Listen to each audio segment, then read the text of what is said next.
Oi pessoal, meu nome é Thaís Stedley.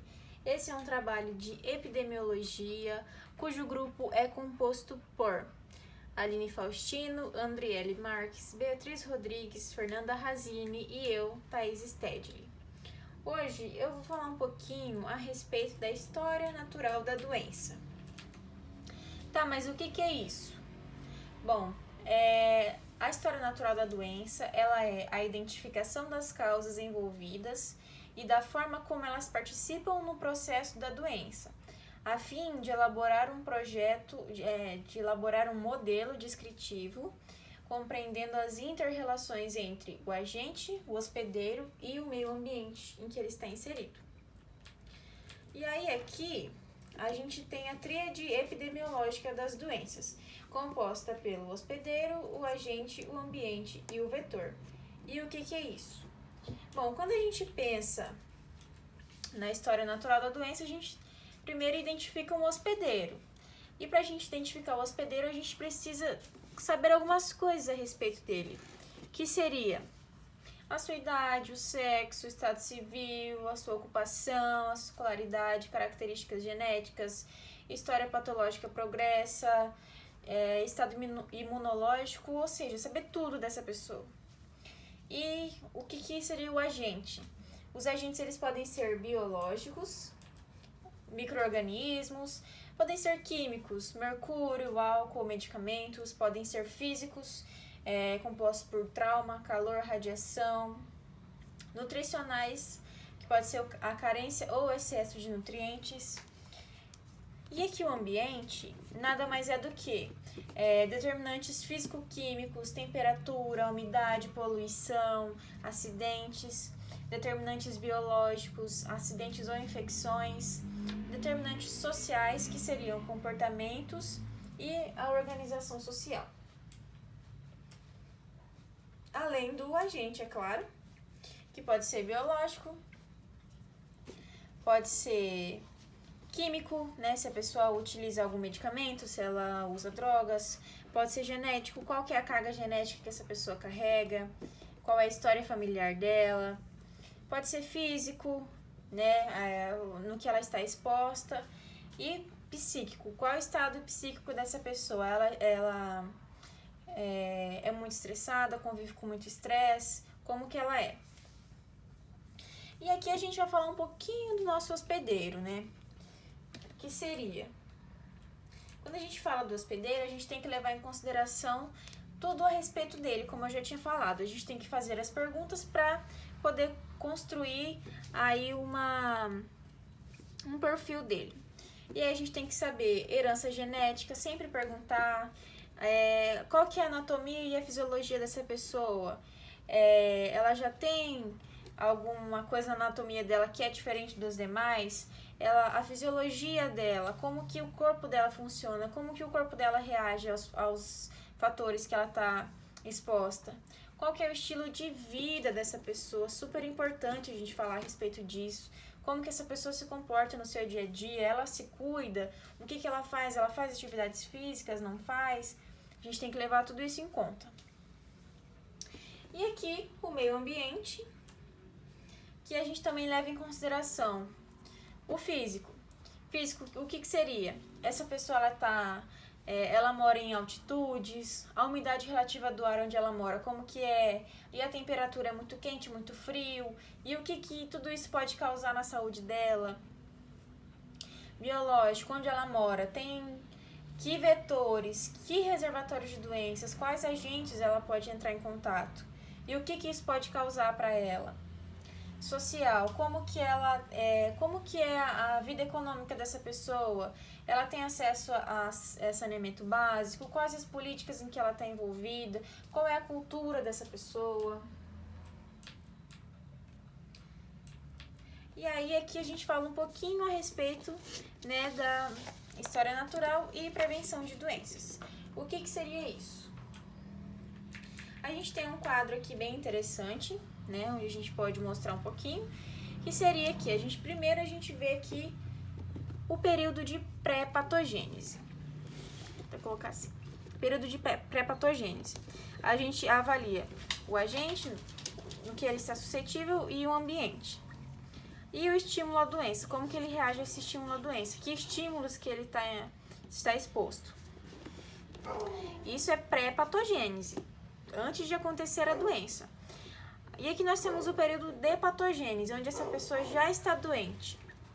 E aqui existe um horizonte clínico, onde a gente vai subindo os degraus.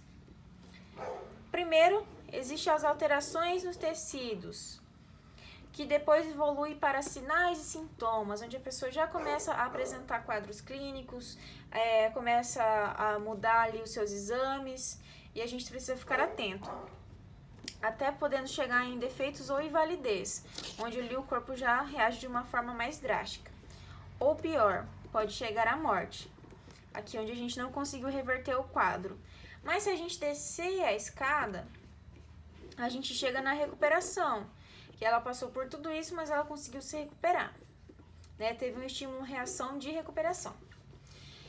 E aí aqui, ainda no período de pré-patogênese, nós temos promoção de saúde e proteção específica, fazendo com que essa pessoa se proteja e a promoção de saúde para que ela sempre esteja bem, para caso ela entre em contato com algum agente, ela consiga reverter a situação, né? Tem ali uma recuperação.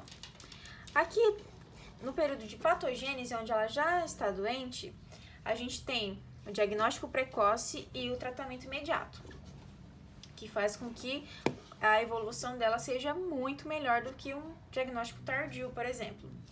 Limitação de incapacidade, né? Onde a pessoa já entra em contato com a reabilitação, né, em si. E a gente divide isso em prevenção primária, prevenção secundária e prevenção terciária, que eu vou falar um pouquinho para vocês agora, como que elas são aplicadas. Aqui, no período de pré-patogênese, a gente tem que levar em conta, como eu falei, todas as causas onde essa pessoa está envolvida, né? Sociais, socioeconômicos, sociopolíticos, socioculturais, psicossociais, ambientais, genéticos. A gente tem que levar em consideração quem é essa pessoa para a gente poder ajudá-la. E aqui tem o período patogênico. E o que seria? Seria ali os processos que ocorrem no interior do corpo humano. Interação ao estímulo suscetível, que pode ser malnutrição, alterações bioquímicas, histológicas e fisiológicas já percebidas em exames laboratoriais e clínicos, sinais e sintomas, estágio já chamado de clínico também, né? E a cronicidade, que é a evolução clínica da doença. Falando das medidas preventivas, a gente primeiro tem a prevenção primária, que seria as ações dirigidas para a manutenção da saúde, que é a promoção de saúde, moradia adequada, escolas, áreas de lazer, alimentação, educação. Pode ser a proteção específica, que é a imunização, higiene pessoal e do lar, proteção e controle de vetores, específico para a área que ela mora, específico para aquilo que a gente já identificou dela. E a prevenção secundária, medidas para o período patológico, diagnóstico precoce, inquéritos para descoberta, exames periódicos, isolamento e tratamento. E a limitação de incapacidade que eu falei antes, ela evita futuras complicações, sequelas, que seria, por exemplo, uma fisioterapia, um cuidado mais específico, seria isso. E temos também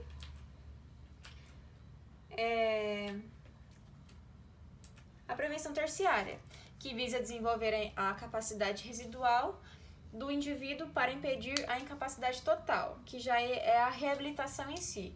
Fisioterapia, terapia ocupacional e emprego, devolvendo a autonomia para essa pessoa. Então, hoje não vou passar muito disso, né, porque o nosso período é curto, mas fazendo um resuminho aqui, quando a gente entende que existem a prevenção ali, vamos desenhar um pouquinho aqui, a prevenção primária,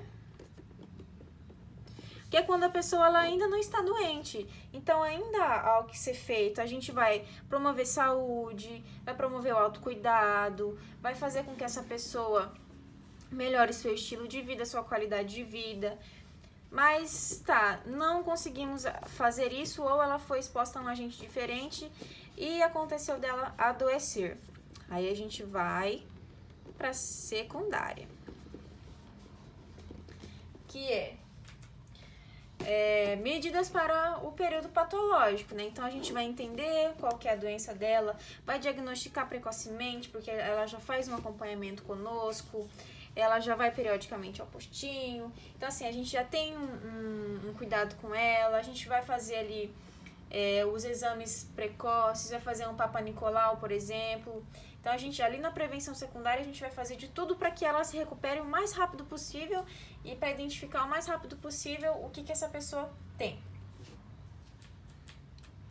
E na terciária, né, se a gente chegar até lá, essa pessoa já está doente com uma certa cronicidade. Mas o que nós vamos fazer aqui? Nós vamos reabilitar essa pessoa, vamos fazer fisioterapia, vamos encaminhá-la para uma terapia ocupacional, vamos reinserir essa pessoa no mercado de trabalho, vamos reinserir essa pessoa com o convívio da população, para que ela se sinta aceita, para que ela se sinta bem e para que